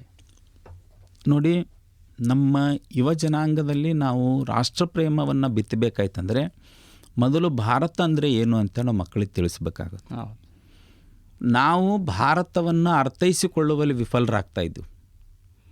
ಭಾರತ ಒಂದು ದೇಶ, ಈ ದೇಶ ಒಂದು ವೈವಿಧ್ಯಮಯವಾಗಿರ್ತಕ್ಕಂತಹ ದೇಶ ಅನ್ನೋದನ್ನು ನಾವು ಅರ್ಥೈಸಿಕೊಳ್ಳುವಲ್ಲಿ ವಿಫಲರಾಗ್ತಾಯಿದ್ದೀವಿ ಅನ್ನುವಂಥದ್ದು ನನ್ನ ವೈಯಕ್ತಿಕ ಅಭಿಪ್ರಾಯ. ಯಾಕೆಂದರೆ ಭಾರತ ದೇಶ ಇಲ್ಲಿ ಒಂದು ಜಾತಿ ಇಲ್ಲ, ಒಂದು ಧರ್ಮ ಇಲ್ಲ, ಒಂದು ಆಚರಣೆ ಇಲ್ಲ, ಒಂದು ಸಂಸ್ಕೃತಿ ಇಲ್ಲ. ಮತ್ತು ಪ್ರತಿ 40 ಕಿಲೋಮೀಟ್ರಿಗೆ ನಿಮಗೇನೆಂದರೆ ಒಂದು ಭಾಷೆ, ಒಂದು ಟೋನ್ ಚೇಂಜ್ ಆಗುತ್ತೆ, ಒಂದು ಆಚರಣೆ ಚೇಂಜ್ ಆಗುತ್ತೆ. ನಮ್ಮ ದೇಶದಲ್ಲಿ ನಮ್ಮಲ್ಲಿ ಭಾಷೆ ಬೇರೆ ಇದೆ, ಉಡುಪು ಬೇರೆ ಇದೆ, ಆಚರಣೆಗಳು ಬೇರೆ ಇದ್ದಾವೆ. ಹೀಗೆ ನೂರಾರು ಸಾವಿರಾರು ಆಚರಣೆಗಳನ್ನು, ಸಂಸ್ಕೃತಿಗಳನ್ನು, 10 ಭಾಷೆಗಳನ್ನು, 5 ಧರ್ಮಗಳನ್ನು, 6,000 ಜಾತಿಗಳನ್ನು ಒಳಗೊಂಡಿರುವಂತಹ ಭಾರತವನ್ನು ನಾವು ಗ್ರಹಿಸಬೇಕಾಗಿರ್ತಕ್ಕಂತಹ ಸ್ಪಷ್ಟತೆಯನ್ನು ನಾವು ಪಡ್ಕೊಳ್ಬೇಕು. ಮೊದಲು ಭಾರತ ದೇಶ ಅಂದರೆ 140 ಕೋಟಿ ಜನ ಏನಿದಾರಲ್ಲ ಅದೇ ಭಾರತ. 140 ಕೋಟಿ ಜನರೇ ಭಾರತ. ಹಾಗಾದರೆ 140 ಕೋಟಿ ಜನ ಅಂದರೆ ಏನು? ಸುಮಾರು ಭಾಷೆ, ಸುಮಾರು ಧರ್ಮೀಯರು, ಸುಮಾರು ಜಾತಿಯವರು, ವಿಭಿನ್ನ ಲಿಂಗದವರು. ಸೊ ಇವೆಲ್ಲವನ್ನು ಕೂಡ ನಾವು ಗ್ರಹಿಸಬೇಕು. ಇವೆಲ್ಲವನ್ನು ಗ್ರಹಿಸ್ಕೊಂಡಾಗ ನಮಗೆ ದೇಶನೇ ಮೊದಲಾಗುತ್ತೆ. ದೇಶ ಅಂದರೆ ಜನರು ಅಂತ. ಜನರು ಅಂದರೆ ದೇಶ. ಸೊ ನಮಗೆ ದೇಶ ಬೇಕು, ಜನರು ಬೇಡ ಅನ್ನಂಗಿಲ್ಲ. ನಾವು ಭಾಳಷ್ಟು ಸರಿ ಏನು ಮಾತಾಡ್ತೀವಿ, ನನಗೆ ದೇಶಭಕ್ತಿ ಇದೆ ಬಟ್ ಇಂಥ ಜನ ಕಂಡ್ರೆ ನನಗಾಗಲ್ಲ, ಅದು ದೇಶಭಕ್ತಿ ಆಗಲ್ಲ. ದೇಶಭಕ್ತಿ ಅಂದರೆ 140 ಕೋಟಿ ಜನರನ್ನ ಪ್ರೀತಿಸೋದಿದೆಯಲ್ಲ ಅದೇ ನಿಜವಾದ ದೇಶಭಕ್ತಿ.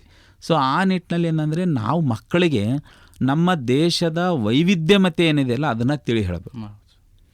ಈ ದೇಶದ ವೈವಿಧ್ಯಮತೆಯ ಹಿನ್ನೆಲೆಯನ್ನು ತಿಳಿ ಹೇಳಿ, ಯಾಕೆ ಭಾರತ ಒಂದು ವೈವಿಧ್ಯಮಯ ರಾಷ್ಟ್ರವಾಯಿತು? ಯಾಕೆ ವೈವಿಧ್ಯಮಯ ರಾಷ್ಟ್ರವಾಯಿತು ಅಂದರೆ ಭಾರತ ದೇಶ ಸುಮಾರು ಜನರಿಂದ ಆಳಲ್ಪಟ್ಟಿದೆ. ಇದು ಈ ದೇಶಕ್ಕೆ ಡಚ್ಚರು ಬಂದರು, ಫ್ರೆಂಚರು ಬಂದರು, ಇಂಗ್ಲೀಷರು ಬಂದರು, ಮುಸಲ್ಮಾನರು ಬಂದರು, ಬ್ರಿಟಿಷರು ಬಂದರು, ಮತ್ತು ಯಾರೋ ದನ ಮೇಯ್ಸೋಕ್ಕೆ ಬಂದರು, ಇನ್ಯಾರೋ ಬಿಸ್ನೆಸ್ಸಿಗೆ ಬಂದರು, ಇನ್ಯಾರೋ ಬಟ್ಟೆ ವ್ಯಾಪಾರಕ್ಕೆ ಬಂದರು, ಇನ್ಯಾರೋ ಓದೋದಕ್ಕೆ ಬಂದರು. ಯಾವುದ್ಯಾವುದೋ ಕಾರಣಕ್ಕೆ ಹೊರದೇಶದಿಂದ ಬಂದಿರತಕ್ಕಂಥ ಜನ ಅವ್ರು ಬಂದವರು ಯಾರೂ ಕೂಡ ಎಲ್ಲರೂ ಕೂಡ ಹಾಗೆ ಹೋಗಲಿಲ್ಲ. ಅದರಲ್ಲಿ ಕೆಲವು ಜನ ಉಳ್ಕೊಂಡ್ರಿ ಇಲ್ಲಿ. ಸೊ ಹಾಗೆ ಉಳ್ಕೊಂಡಿರೋದ್ರಿಂದ ನಮ್ಮ ದೇಶದಲ್ಲಿ ಏನಂದರೆ ಹಲವಾರು ಭಾಷೆಗಳು ಹುಟ್ಟುಕೊಂಡು, ಹಲವಾರು ಸಂಸ್ಕೃತಿಗಳು ಹುಟ್ಟುಕೊಂಡು, ಹಲವಾರು ಆಚರಣೆಗಳನ್ನು ಹುಟ್ಟುಕೊಂಡು, ಹೀಗಾಗಿರೋದ್ರಿಂದ ಇದು ಈ ದೇಶದ ಚರಿತ್ರೆ ಇದೆ. ಸೊ ಅದಕ್ಕಾಗಿ ಈ ವೈವಿಧ್ಯಮತೆಯನ್ನು ನಾವು ಅರ್ಥ ಮಾಡಿಕೊಂಡು ಈ 140 ಕೋಟಿ ಜನನೇ ಭಾರತ, ಇವರೆಲ್ಲರ ಆಚರಣೆ ಸಂಸ್ಕೃತಿಗಳನ್ನು ನಾವು ಒಪ್ಕೊಳ್ಬೇಕು. ಅದೇ ನನ್ನ ದೇಶ. ಈ ದೇಶದ ಜನರನ್ನು ಅಥವಾ ಈ ದೇಶದ ಜನರನ್ನು ಪ್ರೀತಿಸೋದೇ ನಿಜವಾದ ದೇಶಭಕ್ತಿ ಅನ್ನುವಂತಹ ಈ ಚರಿತ್ರೆ ಇದೆಯಲ್ಲ, ಇದನ್ನು ನಾವು ಮಕ್ಕಳಿಗೆ ಪ್ರಾಥಮಿಕ ಹಂತದಲ್ಲಿನೇ ನಾವು ಇದನ್ನು ತಿಳಿಸ್ತಾ ಹೋಗಬೇಕು. ಮತ್ತು ಮನೆಯಲ್ಲೂ ಕೂಡ ಈ ಸಂಸ್ಕಾರವನ್ನು ನಾವು ಬೆಳೆಸ್ತಾ ಹೋಗಬೇಕು.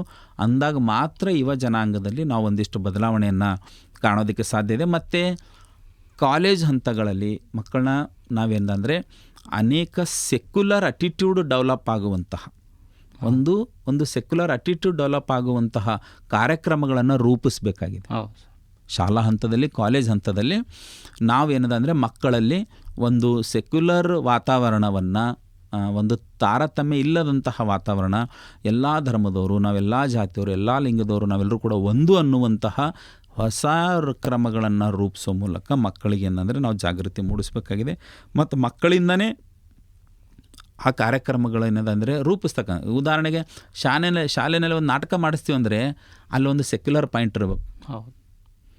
ಶಾಲೆಯಲ್ಲಿ ನಾವು ಒಂದು ಹಾಡು ಹಾಡಿಸ್ತೀವಿ ಮಕ್ಕಳಿಗೆ ಅಂದರೆ ಅದು ಒಂದು ಸೆಕ್ಯುಲರ್ ಅಂದರೆ ದೇಶದ ಎಲ್ಲ ಜನರ ಒಗ್ಗೂಡಿಸುವಂತಹ ಹಾಡು ಇರಬೇಕು. ಏಕತೆಯನ್ನು ಮೂಡಿಸ್ತಕ್ಕಂಥ ದೇಶದಲ್ಲಿ ನಾವು ನಮ್ಮ ಶಾಲಾ ಕಾಲೇಜುಗಳಲ್ಲಿ ನಾವು ಪಠ್ಯೇತರ ಚಟುವಟಿಕೆಗಳಲ್ಲಿ ಇಂತಹ ಎಲ್ಲರನ್ನೂ ಕೂಡ ಒಗ್ಗೂಡಿಸುವಂತಹ ಚಟುವಟಿಕೆಗಳನ್ನು ನಾವು ನೀಡಬೇಕು. ಈಗ ಉದಾಹರಣೆಗೆ ನಮ್ಮ ದೇಶದಲ್ಲಿ ಹಲವಾರು ಇವತ್ತೇನೆಂದರೆ ಚಲನಚಿತ್ರಗಳು ಬರ್ತಾವೆ. ಆ ಚಲನಚಿತ್ರಗಳಿಗೆ ಕಡ್ಡಾಯವಾಗಿ ಅವರು ಒಂದು ಏನದಂದರೆ ಸೆಕ್ಯುಲರ್ ಪಾಯಿಂಟನ್ನು ತೋರಿಸ್ತಕ್ಕಂಥ ನಿಯಮವನ್ನು ರೂಪಿಸಬೇಕು. ಈಗ ನಾವು ನಮ್ಮ ದೇಶಭಕ್ತಿ ಗೀತೆಗಳನ್ನು, ನಮ್ಮ ಭಾಷಾ ಭಕ್ತಿ ಗೀತೆಗಳನ್ನು ನಾವು ಅನೇಕ ಸಿನಿಮಾಗಳಲ್ಲೇ ನೋಡ್ತೀವಿ.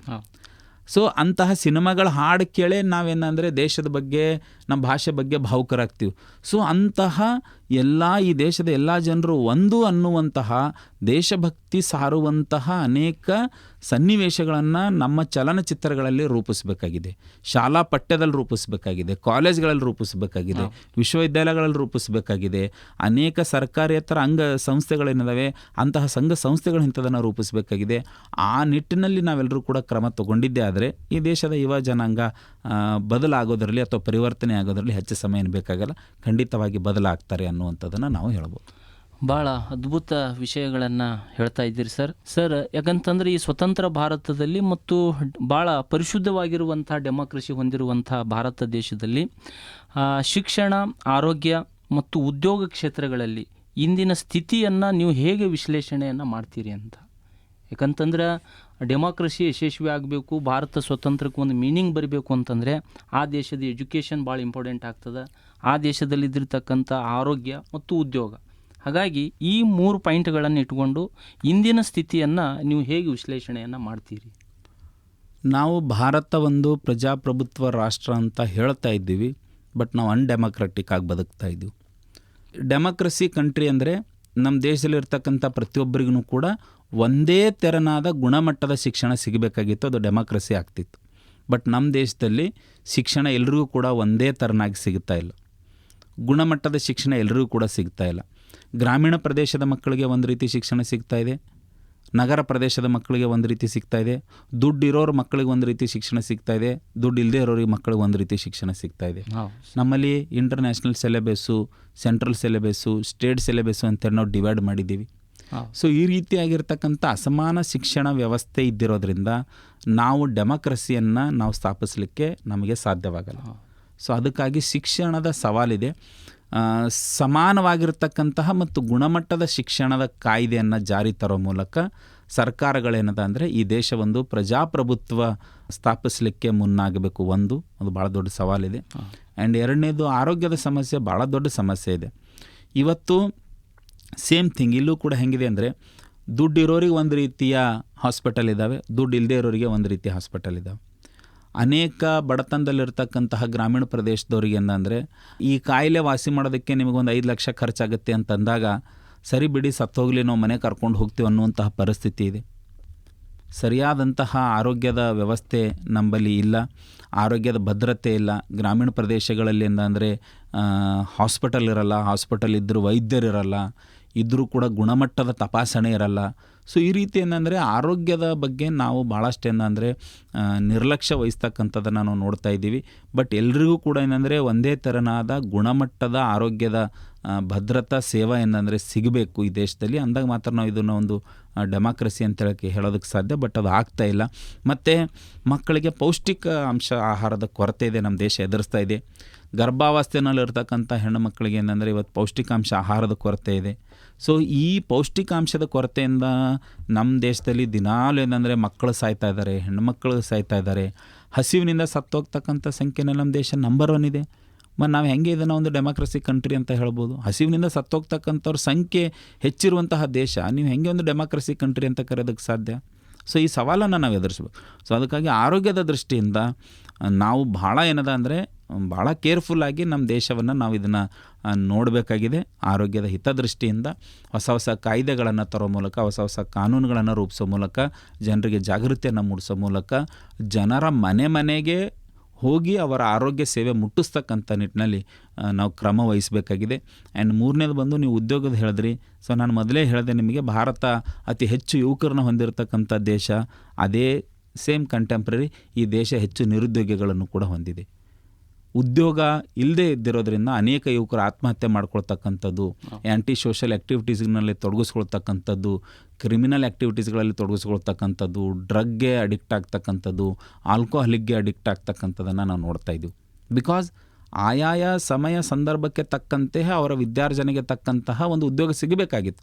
ಆ ಸಿಗದೇ ಇದ್ದಿರತಕ್ಕಂಥ ಕಾರಣಕ್ಕಾಗಿ ಇಂತಹ ಏನದ ಅಂದರೆ ಸಮಾಜದಲ್ಲಿ ಏನಂದರೆ ಒಂದು ಬೇರೆ ಕೆಟ್ಟ ವಾತಾವರಣ ರೂಪುಗೊಳ್ತಾ ಇದೆ. ಸೊ ಅದಕ್ಕಾಗಿ ಸರ್ಕಾರಗಳೇನಂದರೆ ನಮ್ಮ ವ್ಯವಸ್ಥೆ ಏನಿದೆಯಲ್ಲ, ಯುವಕರಿಗೆ ಉದ್ಯೋಗಗಳನ್ನು ನೀಡತಕ್ಕಂತಹ ನಿಟ್ಟಿನಲ್ಲಿ ಭಾಳಷ್ಟು ಏನಂದರೆ ಕ್ರಮಗಳನ್ನು ವಹಿಸಬೇಕಾಗಿದೆ. ಸ್ವಯಂ ಉದ್ಯೋಗಕ್ಕೆ ನಾವು ಪ್ರೇರಣೆ ನೀಡಬೇಕಾಗಿದೆ. ಸರ್ಕಾರಿ ಕ್ಷೇತ್ರದಲ್ಲಿರ್ತಕ್ಕಂಥ ಖಾಲಿ ಹುದ್ದೆಗಳನ್ನು ಭರ್ತಿ ಮಾಡಬೇಕಾಗಿದೆ. ಖಾಸಗಿ ಕ್ಷೇತ್ರದಲ್ಲಿರ್ತಕ್ಕಂಥ ಹುದ್ದೆಗಳಿಗೆ ಸೂಕ್ತ ಅಭ್ಯರ್ಥಿಗಳಿಗೆ ಅವಕಾಶ ಕಲ್ಪಿಸ್ಕೊಡ್ಬೇಕಾಗಿದೆ. ಕೃಷಿ ಕ್ಷೇತ್ರದಲ್ಲಿ ವಿದ್ಯಾರ್ಥಿ ಯುವಕರು ಏನಾದರೂ ಮುಂದೆ ಬಂದರೆ ಅವರಿಗೆ ಕೃಷಿ ಕ್ಷೇತ್ರದಲ್ಲಿ ಕೆಲಸ ಮಾಡೋದಕ್ಕೆ ನಾವೇನಂದರೆ ಅವಕಾಶ ಕಲ್ಪಿಸಬೇಕಾಗಿದೆ. ಕೈಗಾರಿಕಾ ಕ್ಷೇತ್ರದಲ್ಲಿ ಹೊಸ ಹೊಸ ಯುವಕರಿಗೆ ಏನಂದ್ರೆ ನಾವು ಉದ್ಯೋಗಗಳನ್ನು ಕಲ್ಪಿಸ್ಕೊಡ್ಬೇಕಾಗಿದೆ. ಅವರೇ ಸ್ವಯಂ ಕೈಗಾರಿಕೆಗಳನ್ನು ಆರಂಭ ಮಾಡ್ತಕ್ಕಂತಹ, ಅವರೇ ಸ್ವಯಂ ಕೃಷಿ ಮಾಡ್ತಕ್ಕಂತಹ, ಅವರೇ ಸ್ವಯಂ ಉದ್ಯೋಗ ವಾಣಿಜ್ಯ ಮಾಡ್ತಕ್ಕಂತಹ, ಬಿಸ್ನೆಸ್ ಮಾಡ್ತಕ್ಕಂಥ ನಿಟ್ಟಿನಲ್ಲಿ ನಾವು ಯುವಕರಿಗೆ ಏನಂದರೆ ಅವಕಾಶಗಳನ್ನು ಕಲ್ಪಿಸಬೇಕಾಗಿದೆ. ಯುವಕರನ್ನು ನಾವು ಬಳಸ್ಕೊಂಡಾಗ ಮಾತ್ರ ನಮ್ಮ ದೇಶ ಒಂದೇನಂದರೆ ಉನ್ನತ ಮಟ್ಟಕ್ಕೆ ಹೋಗೋದಕ್ಕೆ ಸಾಧ್ಯ ಇದೆ, ಪ್ರಗತಿ ಸಾಧಿಸ್ಲಿಕ್ಕೆ ಸಾಧ್ಯ ಇದೆ. ಶಿಕ್ಷಣ, ಆರೋಗ್ಯ ಮತ್ತು ಉದ್ಯೋಗ ಕ್ಷೇತ್ರಗಳಲ್ಲಿ ನಮ್ಮ ದೇಶ ಭಾಳ ಕ್ರಾಂತಿಕಾರಕ ಬದಲಾವಣೆಯನ್ನು ತರಬೇಕಾಗಿದೆ. ಒಂದು ವೇಳೆ ತರದೇ ಇದ್ದರೆ ನಮ್ಮ ದೇಶ ಡೆಮಾಕ್ರಸಿ ಕಂಟ್ರಿ ಆಗೋದಕ್ಕೆ ಸಾಧ್ಯ ಇಲ್ಲ ಅಂತಲೇ ನಾವು ಹೇಳ್ಬೋದು. ಭಾಳ ನೀಡಾಗಿರುವಂಥದ್ದು ಮತ್ತು ಇವತ್ತಿನ ದೇಶ ಅನುಭವಿಸ್ತಕ್ಕಂತಹ ಮತ್ತು ಈ ದೇಶದಲ್ಲಿದ್ದಿರುವಂಥ ಶಿಕ್ಷಣ, ಉದ್ಯೋಗ ಮತ್ತು ಆರೋಗ್ಯದ ಬಗ್ಗೆ ಭಾಳಷ್ಟು ವಿಚಾರಗಳನ್ನು ಹಂಚ್ಕೊಂಡಿದ್ದೀರಿ ಸರ್. ಇನ್ನು ಮುಂದುವರೆದು ತಾವು ತಮ್ಮ PhD ಸಂಶೋಧನೆಯನ್ನು ನಾವು ಕೇಳಲ್ಪಟ್ಟಿದ್ದೀವಿ, ಮತದಾನದ ಒಂದು ವಿಷಯದ ಕುರಿತು ತಾವು ಸಂಶೋಧನೆಯನ್ನು ಮಾಡಿದ್ದೀರಿ ಅಂಥೇಳಿ. ಹಾಗಾಗಿ ಇಂದಿನ ಯುವ ಜನರಲ್ಲಿ ಜಾಗೃತಿಯನ್ನು ಮತದಾನದ ಬಗ್ಗೆ ನಾವು ಹೆಚ್ಚು ಮಾಡಬೇಕು ಮತ್ತು ಮತದಾನದ ಅರಿವನ್ನು ಮೂಡಿಸಬೇಕು ಯುವ ಜನತೆಯಲ್ಲಿ ಅಂತಂದರೆ ತಮ್ಮ ಒಂದು ಪರಿಹಾರ ಮಾರ್ಗಗಳೇನು ಅಂತ? ಅದೇ ಹೇಳಿದೆವಲ್ಲ, ದೇಶಭಕ್ತಿ ಅಂತಂದಾಗ ಇವೆಲ್ಲವೂ ಕೂಡ ಆ್ಯಡ್ ಆಗುತ್ತೆ. ಈ ದೇಶದ ವ್ಯವಸ್ಥೆಯನ್ನು ಕಾಪಾಡ್ತಕ್ಕಂಥದ್ದು, ಈ ದೇಶ ಒಂದು ಪ್ರಜಾಪ್ರಭುತ್ವ ರಾಷ್ಟ್ರವನ್ನಾಗಿ ನಾವು ಉಳಿಸ್ಕೊಳ್ಳುವಂಥದ್ದು, ಇವೆಲ್ಲವೂ ಕೂಡ ದೇಶಭಕ್ತಿಯ ವಿಚಾರಗಳೇ. ಸೊ ಅದೇ ನಿಟ್ಟಿನಲ್ಲಿ ಏನಂದರೆ ಪ್ರತಿ 5 ವರ್ಷಕ್ಕೊಮ್ಮೆ ನಡೀತಕ್ಕಂಥ ಮತದಾನ ಏನಿದೆಯಲ್ಲ, ಅದೂ ಕೂಡ ಈ ದೇಶದ ಪ್ರಗತಿಗೆ ಪೂರಕವಾಗಿರ್ತಕ್ಕಂಥ ಅಂಶನೇ. ನಾವು ಯಾರನ್ನ ಓಟ್ ಹಾಕಬೇಕು, ಯಾರನ್ನ ಹಾಕಬಾರ್ದು, ಯಾರನ್ನ ಗೆಲ್ಲಿಸಬೇಕು, ಯಾರನ್ನ ಸೋಲಿಸಬೇಕು, ಇದು ಭಾಳ ವ್ಯವಸ್ಥಿತವಾಗಿರುವಂತಹ ಒಂದು ಸಿಸ್ಟಮನ್ನು ನಮ್ಮ ದೇಶದಲ್ಲಿದೆ. ನೋಡಿ, ಮತದಾನ ಮಾಡ್ತಕ್ಕಂಥ ನಿಟ್ಟಿನಲ್ಲಿ ಭಾಳ ಜನ ಏನಂದರೆ ನಿರ್ಲಕ್ಷ್ಯ ತೋರ್ತಾ ಇದ್ದಾರೆ, ಬೇಜವಾಬ್ದಾರಿತನ ತೋರ್ತಾ ಇದ್ದಾರೆ. 57-51% ವೋಟಿಂಗ್ ಆಗಿರುತ್ತೆ. ನೀವು ಅನೇಕ ಚುನಾವಣೆಗಳಲ್ಲಿ ನೋಡ್ತೀರ, 51%, 52%, 54% ವೋಟಿಂಗ್ ಅಂತ ತೋರಿಸ್ತಾರೆ. ಇದರ ಅರ್ಥ 45% ಜನ ಇದು ನಮಗೆ ಸಂಬಂಧ ಇಲ್ಲ ಅಂತಲೇ ದೂರ ಇದ್ದಾರೆ. ಬರೀ 54-52% ವೋಟಿಂಗನ್ನು ಇಟ್ಕೊಂಡು ಇವ್ರಿಗೆ ಬಹುಮತ ಇದೆ ಅಂತ ನಾವು ಹೇಳ್ತಾ ಇದ್ದೀವಿ. ಇಟ್ಸ್ ನಾಟ್ ಬಹುಮತ. ಅದನ್ನು ನಾವು ಬಹುಮತ ಅಂತ ಹೆಂಗೆ ಕರೆಯೋದಕ್ಕೆ ಸಾಧ್ಯ? ಸೊ ಅದಕ್ಕಾಗಿ ಈ ದೇಶ ಒಂದು ಪ್ರಜಾಪ್ರಭುತ್ವ ರಾಷ್ಟ್ರವಾಗಿ ಉಳಿಬೇಕು, ಇಲ್ಲಿ ಬಹುತ್ವಕ್ಕೆ ಮಹತ್ವ ಸಿಗಬೇಕಾಯಿತು ಅಂದರೆ ಈ ದೇಶದಲ್ಲಿರ್ತಕ್ಕಂಥ ಪ್ರತಿಯೊಬ್ಬರು ಕೂಡ ಏನಂದರೆ ಮತದಾನಕ್ಕೆ ಏನದಂದರೆ ಅವರು ಒಳಪಡಬೇಕು. ಅವರೆಲ್ಲರೂ ಕೂಡ ಏನಂದರೆ ವೋಟ್ ಮಾಡಬೇಕು. ಅವ್ರು ಯಾವುದೇ ಪಕ್ಷಕ್ಕೆ ಮಾಡಲಿ, ಯಾವುದೇ ವ್ಯಕ್ತಿಗೆ ಮಾಡಲಿ, ಬಟ್ ಅವ್ರು ಏನಂದರೆ ಅವ್ರ ಅಭಿಪ್ರಾಯವನ್ನು ನೀಡಲೇಬೇಕಾಗಿರ್ತಕ್ಕಂಥದ್ದು. ಸೊ ಮತ್ತು ಇನ್ನೊಂದು ಪ್ರಜಾಪ್ರಭುತ್ವದ ಮೂಲ ಇರೋದೇ ಅದರಲ್ಲಿ, ಮತದಾನದ ಹಕ್ಕಿನಲ್ಲಿನೇ ಪ್ರಜಾಪ್ರಭುತ್ವದ ಮೂಲ ಇದ್ದಿರೋದ್ರಿಂದ ಅದಕ್ಕೆ ನಮ್ಮ ದೇಶದಲ್ಲಿ ಒಂದೇನೆಂದರೆ ನಮ್ಮಲ್ಲಿ ಸಿವಿಲ್ ಸೆನ್ಸ್ ಡೆವಲಪ್ ಆಗ್ತಾ ಇಲ್ಲ ಅಂತ ನಾವು ಹೇಳ್ತೀವಿ. ನಮ್ಮಲ್ಲಿ ನಾಗರಿಕ ಪ್ರಜ್ಞೆ ಕಡಿಮೆ ಆಗ್ತಾಯಿದೆ. ನಾವು ಚಂದ್ರಲೋಕಕ್ಕೆ ಹೋಗಿ ಕಾಲಿಟ್ಟು ಬಂದೀವಿ, ಆದರೆ ಇವತ್ತಿಗೂ ಕೂಡ ಒಂದು ಒಳಚರಂಡಿಯಿಂದ ಕಸ ತೆಗಿತಕ್ಕಂಥ ಒಂದು ಮಷಿನ್ ಕಂಡು ಹಿಡಿಯೋಕೆ ಆಗ್ತಾಯಿಲ್ಲ ಅನ್ನೋದನ್ನು ಮಾತಾಡ್ತೀವಿ ಎಲ್ಲ ಕಡೆ. ಸೊ ಹಾಗೆ ಏನದ ಅಂದರೆ ಇಷ್ಟೊಂದು ಪ್ರಬುದ್ಧರಿರ್ತಕ್ಕಂಥವ್ರು, ಇಷ್ಟೊಂದು ವಿದ್ಯಾವಂತರಿರ್ತಕ್ಕಂಥವ್ರು ನಾವು ಚುನಾವಣೆಯಲ್ಲಿ ಮತ ಚಲಾಯಿಸೋದು ನನ್ನ ಹಕ್ಕು ಅನ್ನುವಂಥದ್ದನ್ನು ಬೇಜವಾಬ್ದಾರಿತನ ತೋರ್ತಾ ಇದ್ದೀವಿ. ಅನೇಕ ವಿದ್ಯಾವಂತರು ಮತಗಳನ್ನು ಮಾರಾಟಕ್ಕೆ ಇಡ್ತಾ ಇದ್ದಾರೆ, ಅದನ್ನು ಕೂಡ ದುರಂತ ಪ್ರಜಾಪ್ರಭುತ್ವಕ್ಕೆ ಮಾರಕ ಇದೆ. ಸೊ ಮತದಾನ ಮಾಡ್ತಕ್ಕಂಥದ್ದು ಭಾಳ ಮಹತ್ವದಿದೆ. ನೋಡಿ, ಅದಕ್ಕೆ ಅದನ್ನು ಮತ ಹಕ್ಕು ಅಲ್ಲಿಲ್ಲ, ಮತದಾನ ಅಂದರು. ಯಾಕಂದರೆ ದಾನಕ್ಕೆ ಭಾಳ ಮಹತ್ವ ಇದೆ. ಸೊ ಆ ನಿಟ್ಟಿನಲ್ಲಿ ದೇಶದ ಪ್ರತಿಯೊಬ್ಬ ನಾಗರಿಕರು ಕೂಡ ಏನಂದರೆ ಮತದಾನ ಮಾಡೋ ಮೂಲಕ ಈ ದೇಶವನ್ನು ಒಂದು ಪರಿಪೂರ್ಣ ಪ್ರಜಾಪ್ರಭುತ್ವ ರಾಷ್ಟ್ರವನ್ನಾಗಿಸಲಿಕ್ಕೆ ಸಾಧ್ಯ ಇದೆ ಅಂತ ಹೇಳ್ಬೋದು. ಭಾಳಷ್ಟು ಯಾಕಂತಂದರೆ ಮತದ ಅಧಿಕಾರವನ್ನು ಚಲಾವಣೆ ಮಾಡೋದ್ರ ಮೂಲಕ ಈ ಪ್ರಜಾಪ್ರಭುತ್ವವನ್ನು ನಾವು ಉಳಿಸ್ಬೇಕಾಗಿದೆ, ಬೆಳೆಸಬೇಕಾಗಿದೆ ಅಂತಕ್ಕಂಥ ಮಾತುಗಳನ್ನು ಹೇಳಿದಿರಿ ಸರ್. ಜೊತೆಗೆ ಇವತ್ತಿನ ಈ 80ನೇ ಭಾರತ ಸ್ವತಂತ್ರ ದಿನಾಚರಣೆಯ ಈ ಸುಸಂದರ್ಭದಲ್ಲಿ ಈ ಒಂದು ಸಡಗರ ಸಂಭ್ರಮದಲ್ಲಿ ತಾವು ವೈಯಕ್ತಿಕವಾಗಿ ಮುಂದಿನ 25 ವರ್ಷಗಳಲ್ಲಿ ಭಾರತದ ಬಗ್ಗೆ ನಿಮ್ಮ ಕನಸು ಏನು ಇದೆ ಅಂತಕ್ಕಂಥದ್ದನ್ನು ನಮ್ಮ ಕೇಳುಗರ ಜೊತೆಗೆ ತಾವು ಹಂಚ್ಕೋಬೇಕು ಅಂತ. ಭಾಳ ಸಂದಿಗ್ಧ ಪರಿಸ್ಥಿತಿನಲ್ಲಿ ನಾವು ಇದ್ದೀವಿ ಎಲ್ಲರೂ ಕೂಡ. ಬಹಳ ಪರಿವರ್ತನೆಯ ಎಡೆ ಹೆಜ್ಜೆ ಇಡಬೇಕಾದಂತಹ ಬಹಳ ಏನದಂದರೆ ಸಂದಿಗ್ಧ ಸಂದರ್ಭ ಇವತ್ತು ನಮಗೆ ಎದುರಾಗಿದೆ. ಸೊ ವಿದ್ಯಾವಂತರು ಅಂತ ಕರೆಸ್ಕೊಳ್ತಕ್ಕಂಥವ್ರು ನಾವೆಲ್ಲರೂ ಕೂಡ ಬಹಳ ಪ್ರಜ್ಞಾಪೂರ್ವಕವಾಗಿ ನಾವು ನಡ್ಕೊಳ್ಬೇಕಾಗಿದೆ, ಭಾಳ ಪ್ರಜ್ಞಾಪೂರ್ವಕವಾಗಿ. ನಾನು ವೈಯಕ್ತಿಕವಾಗಿ ಹೇಳೋದಾದರೆ ನಮ್ಮ ದೇಶದಲ್ಲಿ ಇಬ್ಬರನ್ನ ನಾವು ಬ್ಲೇಮ್ ಮಾಡೋದಕ್ಕೆ ಸಾಧ್ಯ ಇದೆ. ಯಾರನ್ನ ಅಂದರೆ ಈ ದೇಶ ಯಾಕೆ ಪರಿವರ್ತನೆ ಆಗ್ತಾಯಿಲ್ಲ ಅಂದರೆ, ಒಂದು ನಮ್ಮನ್ನು ಆಳುವ ವರ್ಗ ಏನಿದೆಯಲ್ಲ ಅವರು ಪರಿವರ್ತನೆಯನ್ನು ಬಯಸ್ತಾ ಇಲ್ಲ. ಈ ದೇಶದ ಜನರನ್ನು ನಾವು ಪರಿವರ್ತಿಸಬೇಕು, ಇವರಲ್ಲಿ ಬದಲಾವಣೆ ತರಬೇಕು ಅನ್ನುವಂತಹ ಮನಸ್ಥಿತಿ ಈ ದೇಶದ ಆಳು ವರ್ಗಕ್ಕೆ ಬರ್ತಾ ಇಲ್ಲ. ಆ್ಯಂಡ್ ಎರಡನೇದು, ಯಾರು ಪರಿವರ್ತನೆ ಆಗಬೇಕಾಗಿದೆಯೋ, ಯಾರಿಗೆ ಪರಿವರ್ತನೆ ಬೇಕಾಗಿದೆಯೋ ಅವ್ರಿಗೂ ಸ್ವತಃ ಅನ್ನಿಸ್ತಾ ಇಲ್ಲ ನಾವು ಈ ವ್ಯವಸ್ಥೆಯಲ್ಲಿ ನಾವು ಬದಲಾಯಿಸ್ಕೊಳ್ಬೇಕು ಅನ್ನುವಂಥ. ಈ ಇಬ್ಬರು ಕಾರಣಗಳಿಂದ ದೇಶ ಏನದಂದರೆ ಅವನತಿ ಹಾದಿಗೆ ಹೋಗ್ತಾ ಇದೆ. ಯಾರು ಬದಲಾಗಬೇಕಂದ್ರೆ ನಮ್ಮನ್ನು ಆಳುವ ವರ್ಗ ಏನಿದೆಯಲ್ಲ ಅವರು ಬದಲಾಗಬೇಕು, ಮಾನಸಿಕವಾಗಿ ಅವರು ಬದಲಾಗಬೇಕು.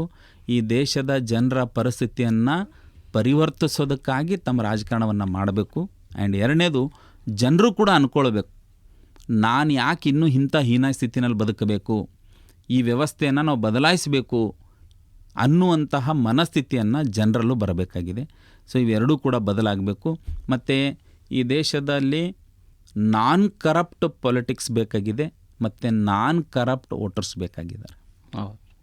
ಈ ದೇಶಕ್ಕೆ ಭಾಳ ಅವಶ್ಯಕತೆ ಇರುವಂಥ ನನಗೆ ತಿಳಿದ ಮಟ್ಟಿಗೆ ನಾನ್ ಕರಪ್ಟ್ ಪೊಲಿಟಿಕ್ಸು ಮತ್ತು ನಾನ್ ಕರಪ್ಟ್ ವೋಟರ್ಸ್ ಇವರಿಬ್ಬರು ಏನಾದರೂ ಫ್ರಂಟ್ ಲೈನಿಗೆ ಬಂದರು ಅಂದರೆ ಖಂಡಿತವಾಗಿ ನಮ್ಮ ದೇಶದಲ್ಲಿ ಏನು ಶಿಕ್ಷಣದ ಸಮಸ್ಯೆ ಇದೆ, ಉದ್ಯೋಗದ ಸಮಸ್ಯೆ ಇದೆ, ಆರೋಗ್ಯದ ಸಮಸ್ಯೆ ಇದೆ, ಕೃಷಿ ಕೈಗಾರಿಕಾ ಕ್ಷೇತ್ರದ ಸಮಸ್ಯೆ ಇದೆ, ಮಹಿಳೆಯರ ಸಮಸ್ಯೆ ಇದೆ, ಜಾತಿ ತಾರತಮ್ಯದ ಸಮಸ್ಯೆ ಇದೆ, ಇವೆಲ್ಲವನ್ನೂ ಕೂಡ ಹೋಗಲಾಡಿಸ್ಲಿಕ್ಕೆ ಸಾಧ್ಯ ಇದೆ.